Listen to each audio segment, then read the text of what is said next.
Our tour guides are just coming down. I want to thank some people that make the cemetery part of this program possible. Our Kossuth Genealogy Society works hard all through the year to prepare and get the information ready. Then we have the University Association of Collegiate Women, AAUW University Women, and they're here to help. They'll be part of our tour guides. We've got the Kossuth Historical Society that does so much work for us in getting ready for Founders Day. So all of those people are about to make happen the enjoyment you're going to have. Here is a first this year. All of the presenters are not actors this year. They are descendants of the name they're going to speak about. Okay, that is the first. And all of them are important, but since our founding fathers were Asa and Ambrose Call, one of our special guests is the great-grandson of Ambrose Call.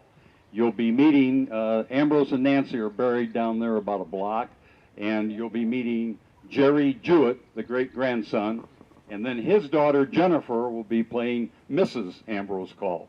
But it's kind of neat. All the families you're about to meet in the next hour have direct descendants that are going to be speaking. So that makes it extra special, I believe. Okay, tour guides, are you ready to go?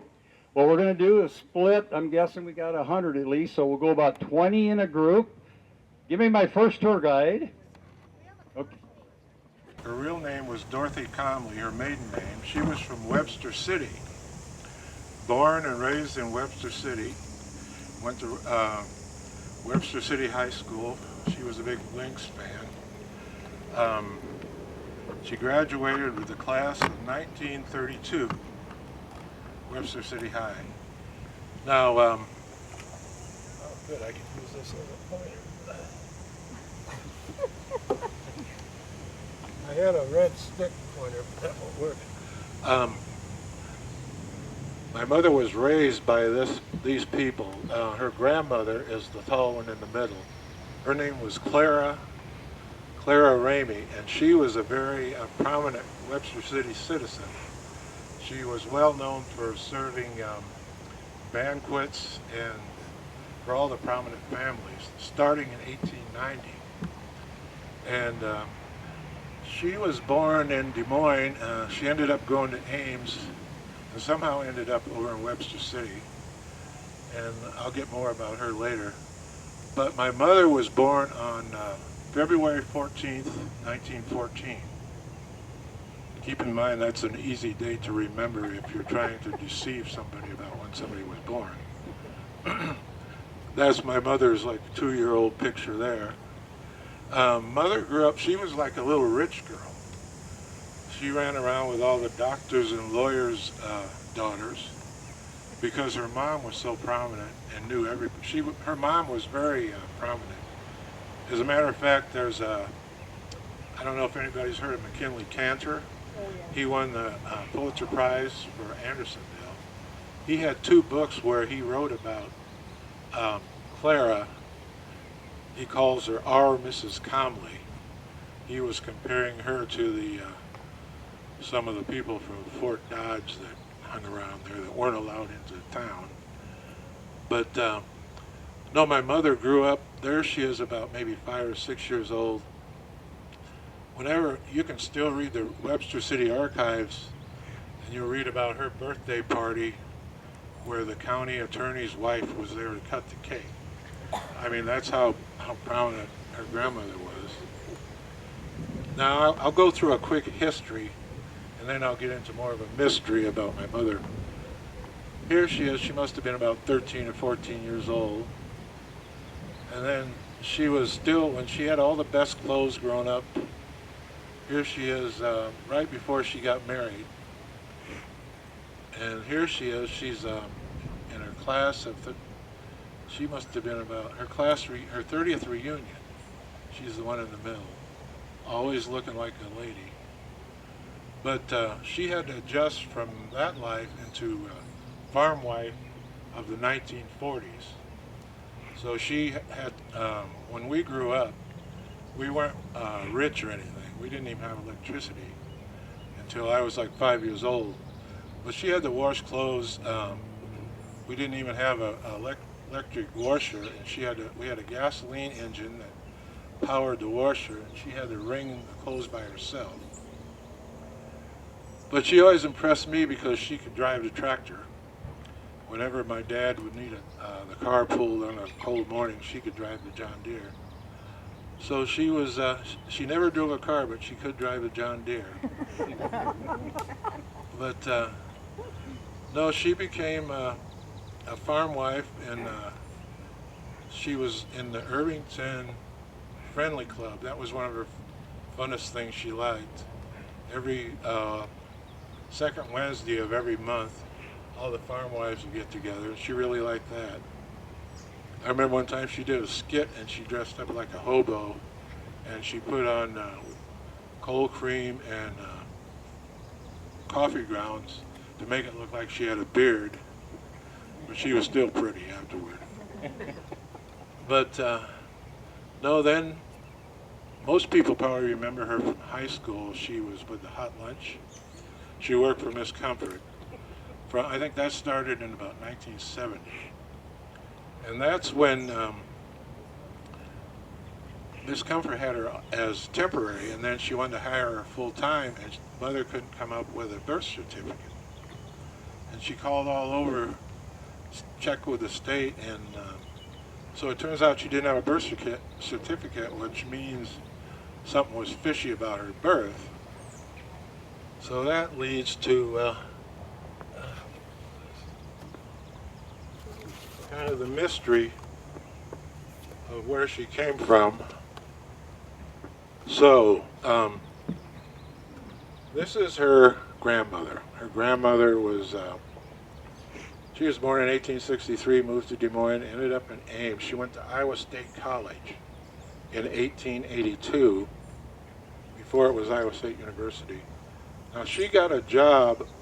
This guy was over in Webster City. He's the richest bachelor in Iowa at the time. His name was George Herr. His family was wealthy from back in Baltimore. They owned a lot of the business, owned land in the business district of what is now Baltimore. So anyway, she somehow got with him. Now this is a later picture of him. He would have been a lot younger when he got with her. They had a baby in 1884. Richest guy, I don't know if she was his maid, Girl Friday, or girl helper, but they always stayed together their whole life. So she had this baby. Now, here he is when he grew up. Now, you can see that he was well taken care of. All his pictures, all of her pictures were always taken in a studio. So anyway, and this was, I think Clara took this picture of herself. I think she's wearing a maternity outfit because it's all over, it's covered in her stomach. And this was taken in like 1884 in Des Moines, right before, and this was taken in 84 in Webster City. So anyway, when this guy grew up, he got this woman pregnant. And now this was my mother's real mother, and I have no idea who she is. But when this happened, he didn't have a birth certificate because it was sealed because of his dad, because that would have been too big of a scandal for those two to have a kid back then, especially if he was such a big shot. So anyway, they had to arrange a wedding. Her daughter posed as my mother's mother her whole life. And the daughter that was in the other picture was sitting right by her. She graduated from Drake in 1910. She was the first African American to graduate from Drake. And it was about 10 years before the first male graduated. So that was just how much she had a lot of authority, and she was a go-getter, and she's the one that put her daughter through Drake. So That was quite a thing back then. So anyway, nobody has any idea. I don't have any idea who she is. And she couldn't, my mother's birth certificate couldn't be shown because it had his name on it. His name wasn't the problem, but his birth certificate would have had his name on it, so it was all sealed. And she sued, and he died in 1912.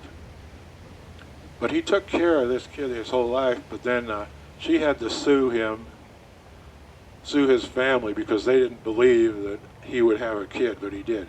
And he was the richest bachelor in Iowa at the time. He had land in Baltimore, up in Minnesota, down in Texas. But no, my mother, she was just, anybody that knew her, she was just a very noble person, never swore, never drank. The closest thing she came to swearing was when we were little kids. Of course, she had 4 of us in 5 years, so she had her hands full. But the closest thing to swearing was she'd say, we were putting her through her hell right here on earth. And she never drank until late in life. Her doctor told her that she should drink some wine every night before bed. Would never smoke or anything like that. Didn't lie, except sometimes she would stretch the truth when she'd hold somebody's ugly fat baby and tell the woman how precious the baby was. I remember I used to watch her do that, and I'm thinking, that baby's ugly. What are you talking about precious? Although she did tell, it was kind of a poignant story, she did tell one white lie. She had a miscarriage in 1956. And of course, the baby lived about 4 hours, but nowadays it would have survived. But of course, we have one of our good neighbors. She was a Catholic lady, very capacious. And Mother didn't want to tell her that the baby hadn't been baptized before it died. So Mother lied to her and said it had been baptized, just so that woman wouldn't feel so bad about it. No, when we left the farm, Mother was kind of the rock of the family. That was kind of a challenge for us. I remembered the last days on the farm, she called me aside one day, and it was going to be the last day we took the bus to school, and she told me that she needed me to be brave, and be brave for my dad. And then that night when I got off the bus, my dog wasn't there to walk me down the lane, and I just never said anything about it. But no, she worked at Hot Lunch, retired from there, and went on. She put us all through high school. And I think the last time I saw her, I came back from California, and I brought her my cat. She had taken care of my cat for a long time. And the cat really missed her, I could tell her. But 6 months later, after that, she passed away, and she was, the day she died, she had arranged her clothes upstairs in a bed, the clothes she wanted to be buried in. And she made 2 trips uptown that day to pay a bill. She left the lights on so the neighbors would know something was wrong. She left the TV running. But I can hear her now saying, well, you've talked enough.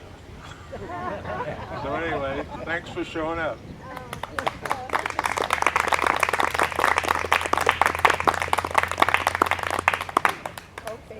Read Ambrose's part a little bit here so he can rest in between a little bit and start up again. Good evening, my name is Ambrose Call. I founded the town of Algona with my brother Asa some 164 years ago, but who's counting? It's fun to be back on this side of the grass to spend the weekend. You all seem to have learned quite a bit about the years after Asa and I arrived here in 1854, but it's now time to learn more about what brought us in this direction originally. I promise not to bore you, but after all, our history became your history. I started life back in Ohio in 1833, the last of 8 children born to my ma and pa. Actually, I wasn't born to my pa because He died at the early age of 41, and I was still 2 months, it was still 2 months before I was born. My dear Ma ran out of money after Pa's long illness and death, and our family had to move to New York to live with old friends. But eventually I made my way back west, heading out on my own when I was just 15 years old. My birth state of Ohio seemed like home to me, so I went there and got into commercial college while also establishing a news depot at Dayton. After 5 years of saving up money, I just had to get moving again. There was just so much land to be discovered, and I was an adventurer. So as a 20-year-old man, I headed west and then north into the state called Wisconsin. At the headwaters of the beautiful St. Croix River, I started downstream, eventually coming upon a logging settlement called Stillwater in the territory called Minnesota. Stillwater was a lively place, and I decided to stay a while, and that's where I was temporarily living when I got a letter from my brother Asa. I'm not really sure how Asa knew where I was. You see, he was 8 years older than I was and left home about the same time I had, but he headed all the way to California during the mad rush for gold. He'd also been saving up money, lots of it, and was determined to head back east and spend it starting a new town in the middle of America somewhere. He knew his little brother would be up to the challenge of the hard work. After all, I was just turning 21 and old Asa was already almost 29. And on top of that, he'd just gone and tied the wedding knot. I was up to the challenge of helping found a town, so I left Stillwater and started floating south. The St. Croix flowed into the mighty Mississippi, and I finally met up with Asa on the west bank of the river in the state of Iowa. Together we took a stage west to Iowa City, where he and his brand new wife were living. We boys then laid out our plans, said goodbye to his dear Sarah, and headed west again, this time to a big settlement where two rivers met, a place called Fort Des Moines. There was a definite path that crossed Iowa, the state of Iowa, from east to west at that time, helping guide settlers, so we stayed on that path all the way to the fort. And then once there, we decided to follow the Des Moines River north, but in that direction there was no definite path for us, only a faint trail. We were armed with one rifle and were walking, carrying our belongings in knapsacks. Along the trail we came upon a man riding an old pack horse, and we were able to purchase that horse and all the goods for $50 and take turns riding with our stuff on its back. We were sure relieved when the trail finally ended 90 miles later at an abandoned military post in a settlement called Fort Dodge. Some government surveyors were there, and they were talking about the beauty of the land even further north, but they had been driven out of the area by huge mosquitoes and by hostile Indians. Asa and I had plenty of experience dealing with various tribes, so we weren't afraid to keep going. We purchased a second rifle, a second horse, and even a wagon to carry our goods. Now, there were no settlements north of this Fort Dodge, so we were the two guys who were really on their own. After riding 40 or so miles, we slowly came upon a bluff that was so gorgeous it literally stopped us in our tracks. We looked over all the timber to the north and the south and noted some water power, and that we were in a location near the center of a platted county. And after using a spade to investigate the nature of the soil, my brother said, "Ambrose, I believe this is the place for our city." And I surely agreed. We made camp but had a tough night sleeping due to our excitement. About noon the next day, while dinner was preparing, I ventured out alone a bit, chopping my way through the jungles to the river at the Indian Ford, just above a bridge that was there. I found plenty of moccasin tracks and decided I better puck-a-chee back to our camp. But first, I used my hatchet to blaze a walnut tree with my name and the date, July 10th, 1854, claiming all that part lying south of the river. Asa then staked his own claim as well. We were now officially Iowa settlers, and we were the only white ones north of Fort Dodge and west of the Cedar River. Everything happened quickly after that. We returned to Fort Dodge and then on over to Boonesboro to collect what we'd need for our new pioneer existence. Asa continued heading south and east then, back to Iowa City to reunite with Sarah and begin their own preparations for returning to northern Iowa in the fall. Even though I was a strapping 21-year-old man, I realized I'd need help with some of the huge tasks ahead of me over the next few weeks, so I invited a new acquaintance to join me in first finding the best route back north. He and I flattened a good trail along the way by hitching a log under the rear axle of the wagon to drag down the grass behind us. That way others could eventually follow our trail north. Once we arrived back in the area where I'd staked my claim, that man and I began building a 14 by 16 foot cabin with logs that were as large as two of us could even raise. I later learned it was the first cabin ever built by white men in Kossuth County, and it was 40 miles from any other cabin. Most of you have surely been to the 138-acre park that was named after me, so you can imagine how lonely it was to be living in such a vast, silent wilderness like that. I was sure glad when Asa and his wife Sarah arrived by late fall, moving into that little log cabin with me before that harsh winter hit. Once the weather finally broke, they started building their own place, and before too long, our sister Mary and her husband John Blackford also moved here from their home in northern Indiana. Now we were a neighborhood, and the settlement really took off. By spring of that following year, 1856, quite a few settlers began arriving, and best of all, the rest of Sarah's own family moved here too.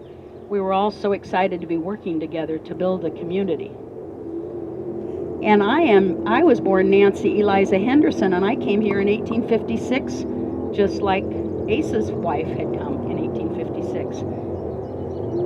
I was born actually in Indiana, and my ma died shortly after I was born. So I was sent to Illinois to live with Ma's father and mother, and I went to school there.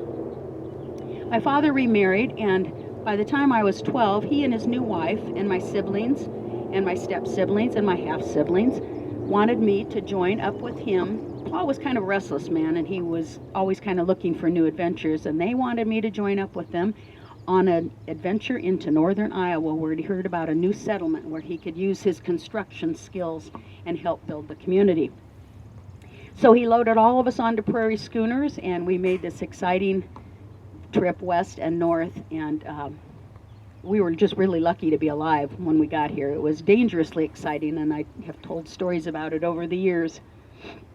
The little community had just been platted, and people were so excited to do whatever we could to help Algona grow. My family quickly became close friends right after we moved here with the two brothers who had staked claims and founded the town, Ambrose and Asa Call. And that younger Ambrose, oh, he was so handsome and so strong, and it was hard to take my 12-year-old eyes off of him. And he thought I was a fun little girl, too. He had said I had such a contagious little personality, and some eventually called me the belle of the frontier settlement. Well, anyway, my pa built a huge log cabin right after we arrived, and that held our family on the lower level, but he built an upper loft that held 12 to 15 men who had come to work the land. I'm proud to say that my pa, Hezekiah Ashmore Henderson, was considered your area's first landlord. Everyone, even the kids, worked our fingers to the bone day in and day out. That is, until winter hit. I'd never felt cold so cold, and I'd never seen snow so high. Snow-covered cabins so that all you could even see was smoke coming out of a chimney. You didn't even see the cabin. People had to stay in for weeks. It was treacherous out, and the ones who did venture out came back with stories of exposure, animals dying of exposure, and of limbs being amputated because of frostbite by anybody who went out. It was bitter. It was as bitter as records can even show. So most of us hid inside and just didn't go out, and then finally spring came. But with it came word that there was this horrible massacre up in Spirit Lake. And so stockades were built to keep Indians out of our settlement. And that strong and handsome Ambrose Call, he worked so hard with dealing with the Indians and doing the hard work himself. He was just something else. He helped calm the panic. Of course, there were floods and other problems that happened in Algona that year and the next, but most of us stuck it out and were able to survive it.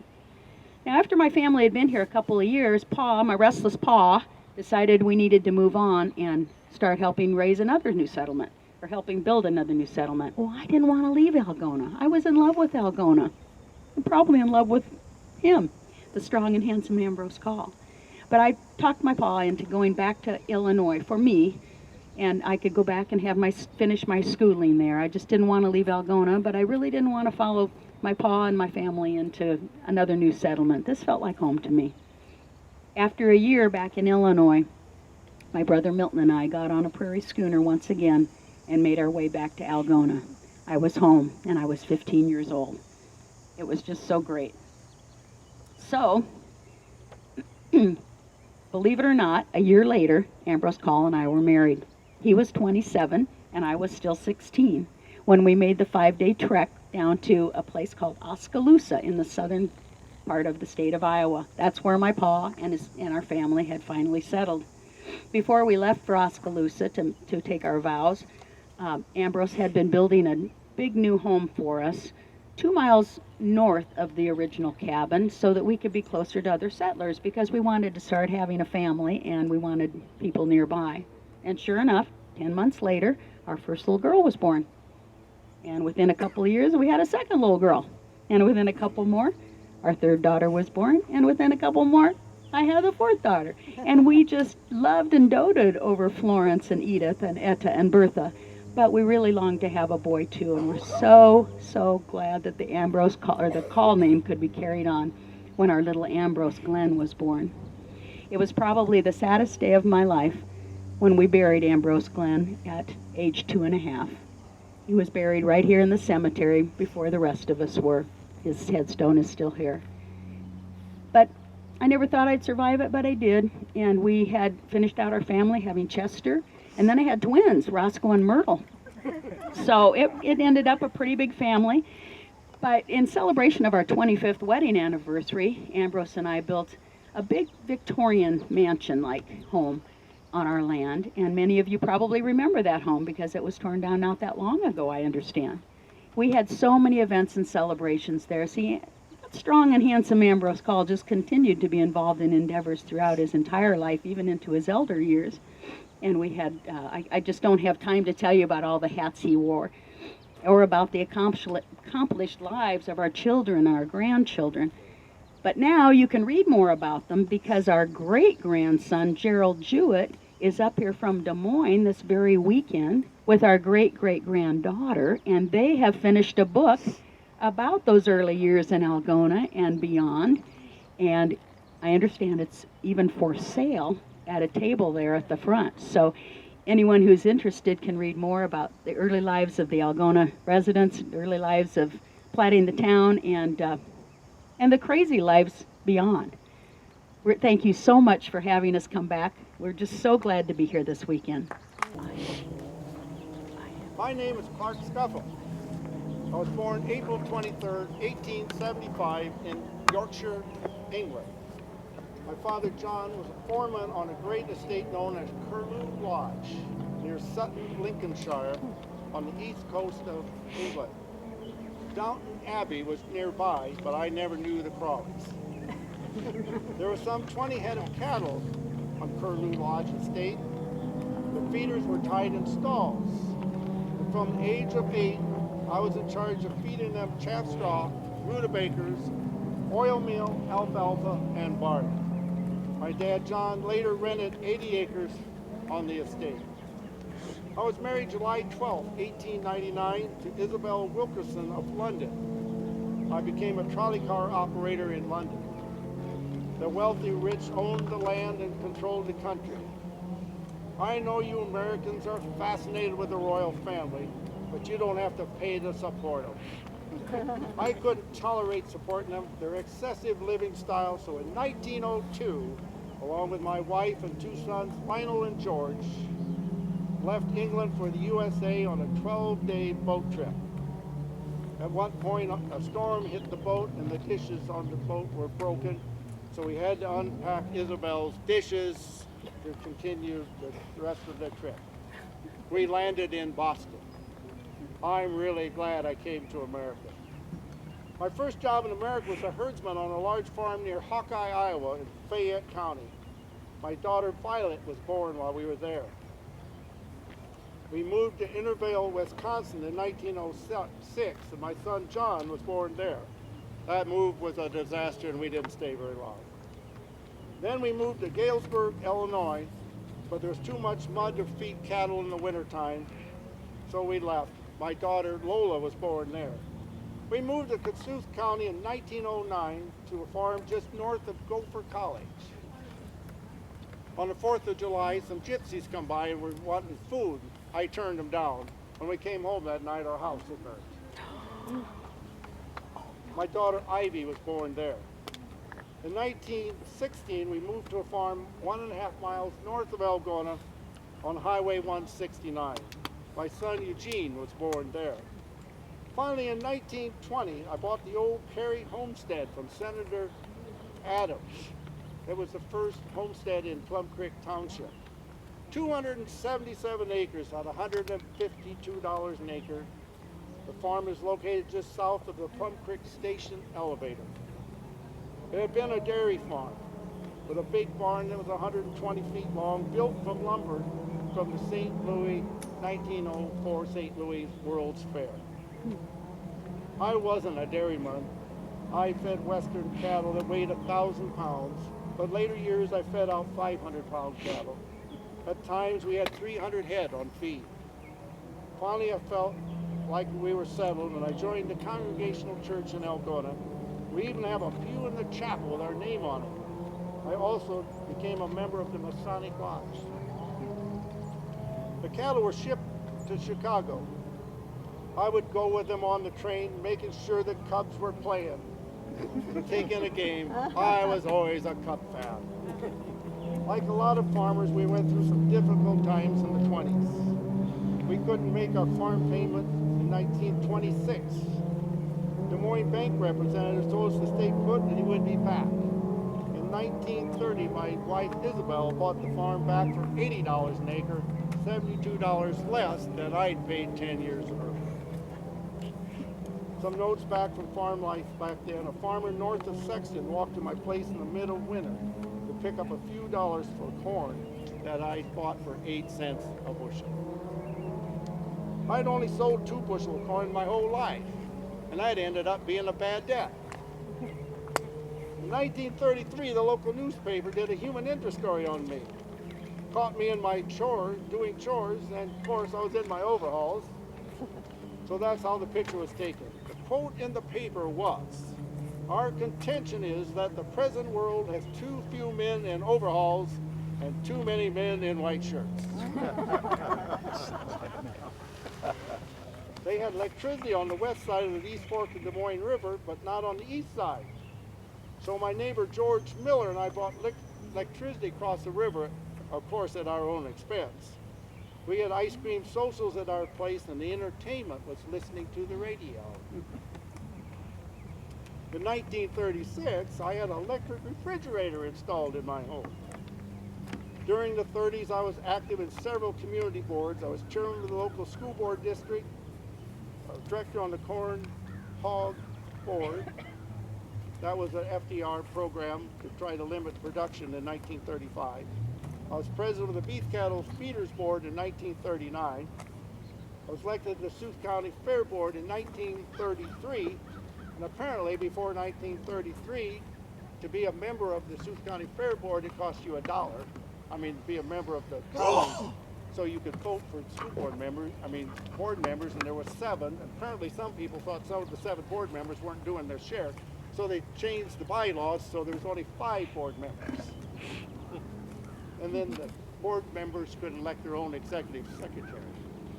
There was 2 elected for 1-year term, 2 for 2-year terms, and I was elected for the 1 3-year term. In 1936, I was re-elected, and the fair at that time used all tents, and their idea was to build some permanent buildings. They wanted grants. They have a beef barn, a 4-H exhibit barn, and a dance hall. But the little problem is they had 2 rainy days of fair in 36, so they come up a little short on finances. But at the end of the fair, they still had $17 in their check. So in 1939, I was re-elected, but the 1939 fair was moved from September to August. And the reason was they were hoping to increase attendance. And then 1940 and 41, I was president of the County Fair Board. At the Plum Creek Farm Bureau, at one of their meetings of the Township Community Hall in 1940, it was announced that a canvass of the township for 25 cents per family was successful for a fund to buy new furniture for the hall. In 1941, I was named to a 3-member county draft board by Governor Wilson. D. Duell had resigned, and I was appointed to take his place. L.L. Lease, a hardware man from Wesley, was the chairman, and M.J. Strike, a grain buyer here in Algona, was the secretary. Being on the draft board in World War II was not a pleasant experience. I received many threats. There were many difficult decisions, especially with deferments. Farm operators and food production was very important, so we had German prisoners from the Elgon POW camp working on farms. One example of my neighbor who had got a deferment was Julius Voss. He was the only member of the Voss family able to work the family farm. When he was done with his chores, he was to help his neighbors with their chores. And when there was not farm work to be done, he was assigned to work at Dow's Garage in Algona, usually in the wintertime. After the war, I served on the Veterans Service Committee. I set up an information desk at the County Selective Service Office. I managed the office, which provided information on benefits and help with employment opportunities for returning veterans. It was good to be helping our servicemen in this way. I had always had a concern about soil conservation because I'd seen what happened in England and Europe. I pointed out at a Farm Bureau meeting in 1940 that 8 million acres of U.S. soil had been ruined and another 8 million had been partially ruined by poor cropping practices. In 20 years, the population index and the soil depletion index will cross, and food will become a big problem here as it has been in Europe. The Plum Creek elevator station just north of my farm was lost in fire in 1942. That same year, my sister's home in London was demolished by bombing. Things weren't good with the war over there. England only produced 40% of the food in the good times. I was a Republican committeeman at the State Republican Convention in 1930. I was so upset with the Hoover economic policies that I became a Democrat. I later became a delegate at the 1946 Democratic State Convention in Des Moines at the Shrine Auditorium.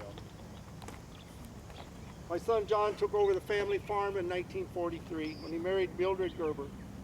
Isabel and I moved into a house at our daughters Lola and Ivy on North Garfield Street that I had purchased back in '42.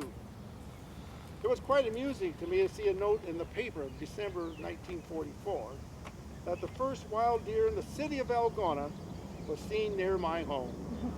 Must have followed me to town because I frequently saw them in the country. Family was always very important to Isabel, was a wonderful wife and mother. Our two oldest, Lionel and George, made the boat trip from England and then by rail to Iowa. George married Marie Lyons and farmed south of Algona with children Jim and Jan. Daughter Violet was an active member in the community and married Clifton Benscooter. They farmed east of us and had one son, Arlen. John and Mildred are on the home farm and has two sons, John and Rodney. Daughters Lola and Ivy are not married but employed in Algona. Lola took care of her brother Lionel for many years until his death of sleeping sickness at the age of 39. Lola went on to become the first female executive of an insurance company in Iowa in 1951. She was head of the Sioux Mutual Insurance here in Algona. Ivy was employed by the city for many years and went on to work at the ASCS office. Our little Eugene died at just 3.5 years of age. We took him to Iowa City, but they were unable to help him. His funeral was at the Reverend Southgate's home on January 4th, 1921. We celebrate Christmas much like we did in England. We made the traditional English Christmas pudding from Isabel's recipe. The steamed pudding with suet and lots of dried fruit served over a hard sauce and a little brandy for a flame. It was always very special. Christmas shopping was done on Christmas Eve, when the children stayed home and decorated the tree while Isabel and I went to town. Stores would stay open till the last shopper left. Oranges were always very special at that time of the year, and we always tried to include one in all the kids' stockings. Lola would eat hers right away, and Ivy would leave hers until it spoiled. July 12, 1949, we were fortunate enough to celebrate our 50th wedding anniversary with a family dinner. I'm really glad I came to America.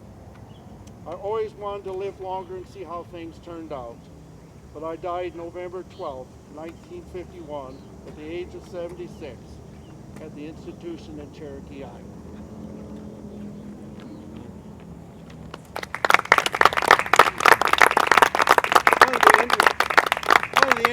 things, and Helen didn't get that scrapbook till the 90s, but in the late 80s, there was about 3 years there, I had gentlemen just driving the yard. And I suppose they were retirement age, and they just wanted to come back on the farm that Clark had lived on.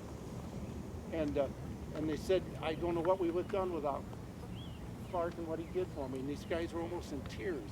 They'd stay a couple minutes long. So it was about 3 years this happened. We never realized what it was until it was in that selective service after the war.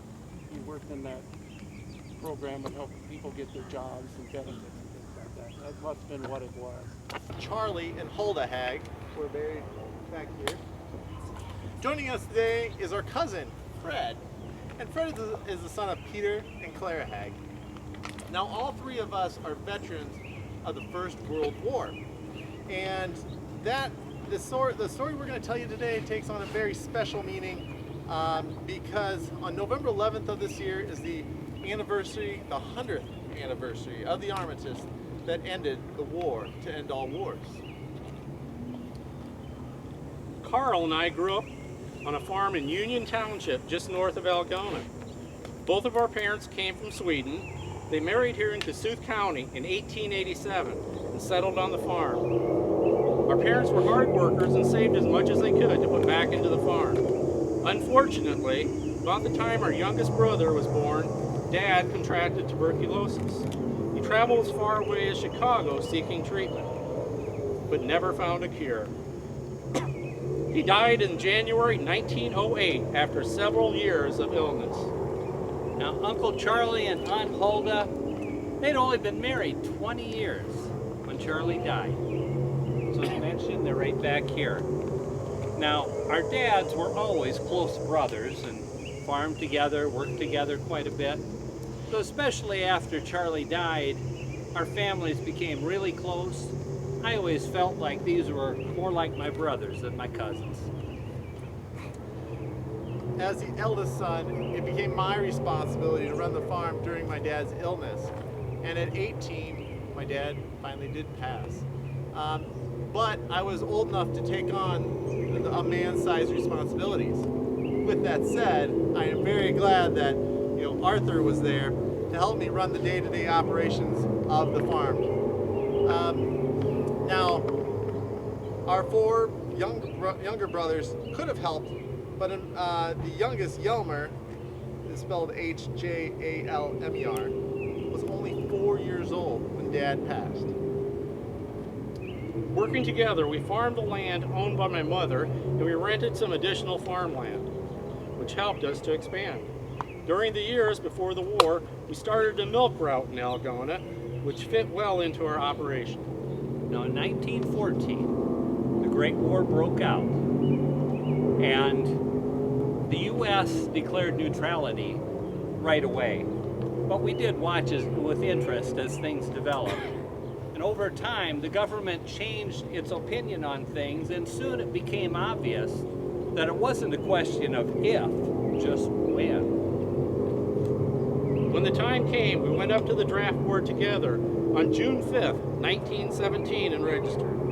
Although she never talked about it much, as a mother of 6 sons, I am sure our poor widowed mother worried that several of her sons might be called into action. As news of the war began to filter back into the States, it became very apparent that men such as my brothers and my cousins and I may soon be drafted into the war.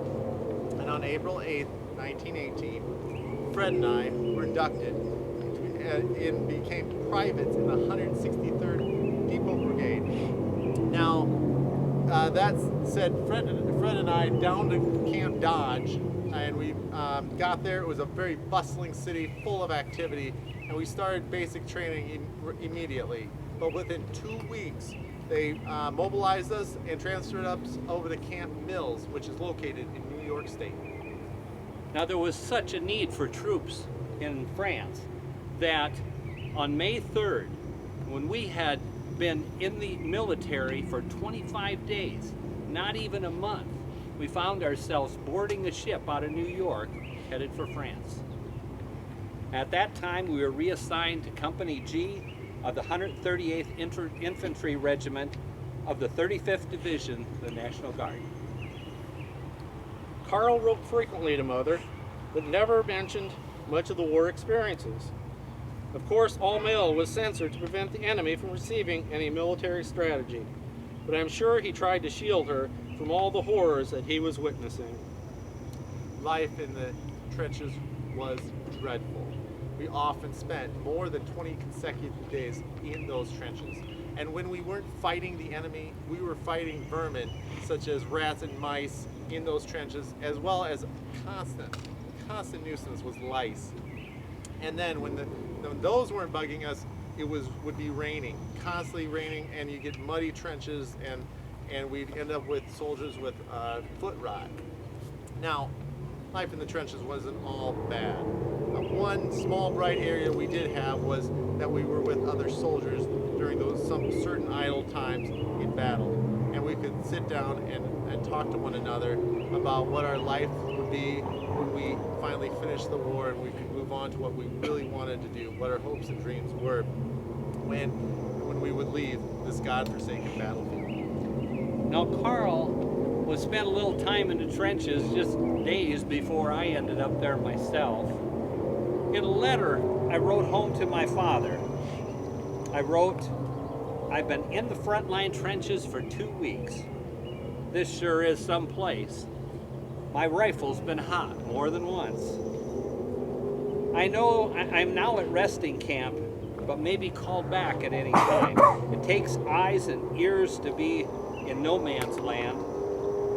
I've been over here only a few weeks now, but we'll be glad when this is all over so I can come home again, for this is no place for me." Now, Fred's brother, Gustav, and I were drafted with the local contingent that left in July of that year. We were sent to Camp Gordon as privates with the 330th Infantry Regiment, but I was later reassigned to Company A, 11th Infantry Regiment, which was part of the 5th Division. We did not receive much training either, and sailed for France in late August 1918. After arriving in September, I wrote letters to Carl, but I was unsure if he was receiving them, as I received no response from him. Both Gus and I were sure hoping to meet up with Carl and Fred in France. What a reunion that would have been. In late September, as the war ground on, there was word that slowly filtered down through the ranks that we were finally going to make a push against the enemy lines. And then on September 26, 1918, the Battle of Meuse-Argonne began at 5:30 a.m. Now, it started with 6 hours of cannon bombardment, and before 138th Infantry led our division into battle. We stepped up the line at Vercoys Hill, and we advanced towards the town of Carpentry. Now, it was under the cover of darkness, and a lot of this was created by dense vegetation and a combination of fog and all the smoke created by that 6-hour bombardment. And when we finally saw the fog lift, we realized we were caught out in the open, and we were going to soon meet the German line. The enemy fire was intense. I saw Carl go down and rush to his side. His last words were, "I guess I've done my duty. This is as far as I can go." Now, the battle was raging on. I had to go forward. We pressed on, and 7 hours after this all started, at 12:30 in the afternoon, with the assistance of tanks, we finally pressed through the enemy line. Now, we reorganized because of the heavy casualties. We reorganized our battalions in the town of Chepi, and then pressed on again, advancing into enemy territory. This battle proved to be a crucial push against the Hindenburg line. But the casualties were numerous, and it came at a very high price. Due to the extraordinary number of casualties during the Battle of Meuse-Argonne, the U.S. government had a hard time keeping up with notifying next of kin of the death of their child or their relative. And because of this, Fred wrote a letter of consolation to my mother. Hold up. and that was done on October 7th, shortly after my passing, to let her know that he had been with me in my final moments. Fred possibly assumed my mother had received notice of my death. Sadly, his letter was the first notification that she had received of my passing. So my mother clearly decided she was going to continue to hold out hope that I would return. But unfortunately, a telegram did arrive from the War Department of the U.S. government in late November of 1918, regretfully informing her of my death. It took a while for the news of Carl's death to reach me. I too fought in the Meuse-Argonne offensive for several weeks just prior to the signing of the armistice on November 11th. I remained in France until the following July, when I sailed for home. A few years after my return, I married Emma Johnson, and we became the parents of 5 children, 2 girls, Verona and Arlene, and 3 boys, Robert, Melvin, and Perry, and 1 infant son, Arthur, who passed away shortly after birth. I farmed until my death at age 52 in 1944. Now my fighting also ended with the signing of the armistice, but I remained in France until April, when I finally shipped back home. I was soon discharged from the Army. I was so glad to be home. Now on July 29th, 1919, there was a big celebration in Algona, inviting everybody home. They built a huge arch across the street in front of the courthouse. There were 600 soldiers, veterans returned home, and they marched, led by the 168th Infantry Band, called the Rainbow Band, through the streets of Algona, out to the fairgrounds. At the Floral Hall, they had a big banquet for all the soldiers. That afternoon, there were harness races, there were baseball games, there were 2 dances, and at dark, they had this fantastic fireworks display. I'll never forget that day. Now, I married Dora Heiderscheid and worked for the city of Algona for most of my life. Some of you may possibly remember me as I died in 1975 at the age of 81 and am buried out in Calvary Cemetery. Now my story doesn't end on a battlefield in France. In Algona, the American Legion Post was organized and following the war, and it was named in my honor. Now, my body was buried originally in France, but in 1921, 3 years later, I was back here to Rivière Cemetery to join my mother and my father, and then the members of the American Legion that day acted as pallbearers and provided me a full military service. Following the end of the war, a promise was made to a weary world. That promise was symbolized by a poppy of the words, "Lest we forget." Unfortunately, the meaning of that promise has faded over the last 100 years. The next time you purchase a poppy at Veterans Day, I hope you will think of the sacrifices that it represents and pledge to always remember. And now I'd like to introduce my grandchildren, Kent Haig, Jenny Knudsen, Brian Haig, Alan Christensen, Cindy Offenberger. They are all my grandchildren, and I'm great to see you. And I am buried over on the other side of the cemetery next to my wife, Emma, and our infant son, Arthur. Thank you, Grandpa. Thanks for coming.